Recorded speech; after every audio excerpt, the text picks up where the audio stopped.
Here's your shot at winning $1,000. Text the national keyword SENT right now to 95819. That's CENT to 95819. We'll text you back to confirm your entry. Data and messaging rates may apply. Please don't text and drive. It's $5K a day on WMAL. Now on 105.9 FM and streaming worldwide on the WMAL app. O'Connor and Company.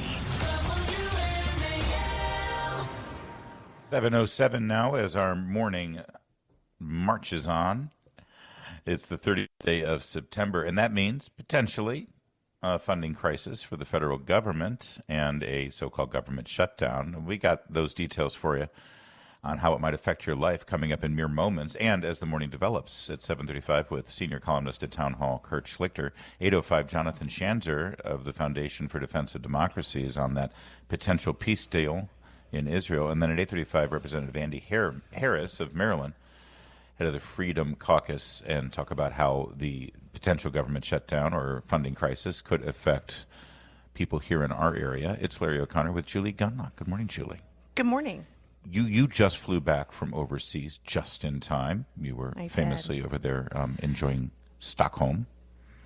Eating some Swedish meatballs. Julie Gunlock, damn it. Yeah. But you got back just in time before this potential possible theoretical government shutdown that's looming now at midnight tonight. Others who are traveling right now could be affected negatively by this. Joining us to discuss is former governor of New Hampshire, Chris Sununu, president and CEO for Airlines for America. Governor, I just assumed that TSA and air traffic controllers and other employees linked with air travel are considered essential and wouldn't be impacted by this. Am I wrong?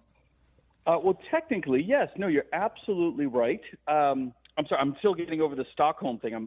We got to get back to the Swedish meatballs in a minute. She's still got Stockholm syndrome. It's an ugly thing. She's full of meatballs. It's crazy. I am also distracted by Swedish meatballs. So yes, we share that. There you go. And as a politician, the number one cocktail reception pass around at political fundraisers, by the way. Bite size. But no. They are essential. They're absolutely essential in a variety of ways, not just technically or metaphorically, because we need them, right? We need to make sure that the planes are taken off, that flights are safe. But yes, that does mean they will, if and when, and I think we all know this is more of a when now, the government shuts down.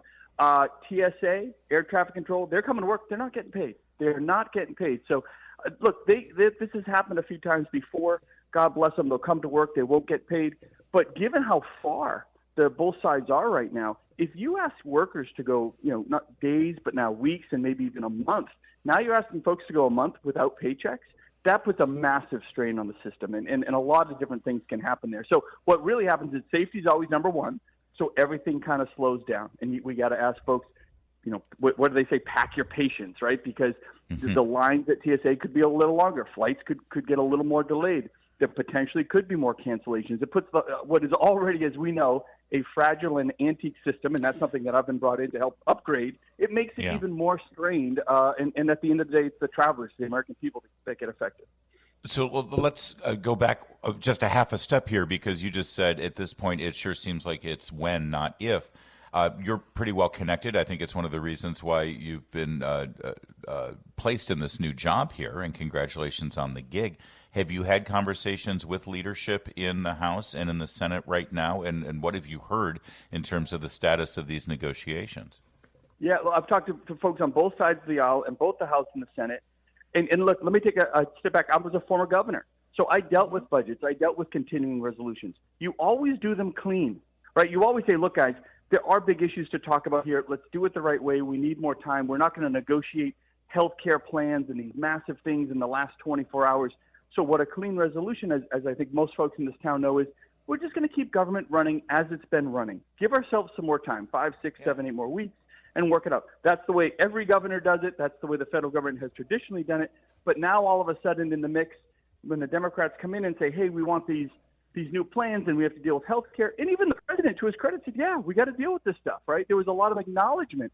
He was listening. He was asking good questions. President Trump is right on this stuff. But you don't shut down government because the other side is unwilling to revamp an entire giant new plan at the last second. So, yeah, I think everyone has come to the conclusion that given what happened yesterday, there's nothing that's probably going to save this thing in the last 12 hours, unless, the Democrats just come, I would just say come to their senses, give in, whatever you want to say, and say, yeah, we're just going to do it the way we normally do it, right? There's nothing wrong with that. Let's put the American people first. And again, my passion is on the airline. Let's make sure that those TSA lines, which have been much shorter. Larry, I don't know how old you are, Julie. I hear you're perpetually 24. Yeah, we'll go with the 20s. Larry, sure. Larry, I've seen a picture of you. You look like you're 85. But we all remember those lines. We all remember the days when TSA lines were like 2 hours long, right? And it was a real pain. But now you have pre-check and clear. So they've made all these great upgrades to a system that really moves things forward on that side. We're going to take care of the air traffic control side. That's the big problem. But we've made this progress. Don't push us a step backwards. And now with the new funding, they're going to buy new simulators to get more air traffic controllers to take care of this backlog. Guess what? That all comes to a screeching halt when you shut down the government. They're taking all these steps to move forward. Those steps all come to a screeching halt, and we kind of go back to square one when it comes to rebuilding air traffic control to make sure people are safe. They're getting they're able to travel, freely and cheaply and the whole 9 yards. All these great advances that have been made, that all comes to a screeching halt. So there's a lot of frustration on this side from airlines and really from, I think, every American, because there's so many aspects of our lives that will get affected. And when you're talking about the government workers that, again, have to come to work, not get paid, come on, man. Well, there's a better way to do this. If I can return to that, and I might have misunderstood, but Governor, you had mentioned, air traffic controllers going to work unpaid, and certainly in a shutdown situation, there are some employees who continue to be paid. They're considered essential. I don't understand why those air traffic controllers have to face that. Certainly I would think would be exempt. What is required is that, obviously an act of Congress to ensure, because they shouldn't be subject to the whims of Congress, frankly. Yeah. And look, the military is the same way.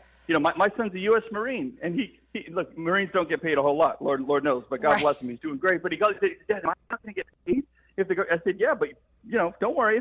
If there's a war, you're ready to go. You're ready to fight. You're a U.S. Marine. But no, there's no pay for the military.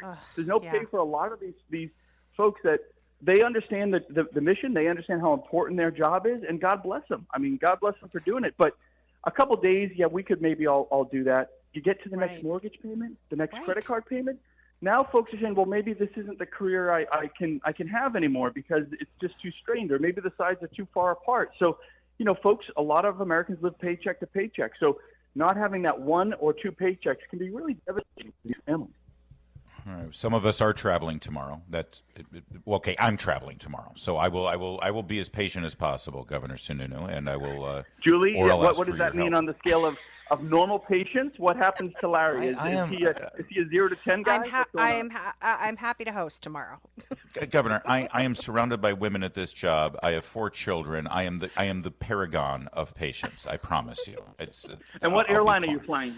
What airline are we flying? American, actually. See if you can put in a good word for me. I would appreciate that. Already done. I'm texting as we speak. Former governor of New Hampshire, now president and CEO of Airlines for America. By the way, before we leave you, everything would go a lot easier with these funding crises if we had more Republicans in the Senate.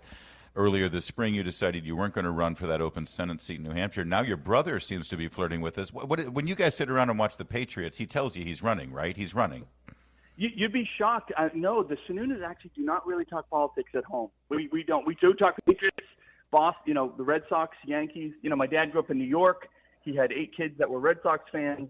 My dad was a New York Giants fan. We're Patriots fans. So we're lucky we're staying together at this point, really. It's just that in itself has been a challenge. But no, we don't really do politics. But my brother does look like he's given it a strong consideration. My sense is he'll make a decision in the next couple of weeks. What's there to consider? When he knows he's going to run, just tell us. You can. I think so. No, I don't mind telling you. Yeah, look, I'm an open book. I think he is, but I don't want to say it, get this whole city all riled up, and then your family dynamics or something. You never know. It's politics, man. I'll let Leader Thune know there is help on its way from the Granite State. You have him on speed dial? Absolutely. He'll be joining us, I'm sure, in 10 minutes. Thank you, Governor.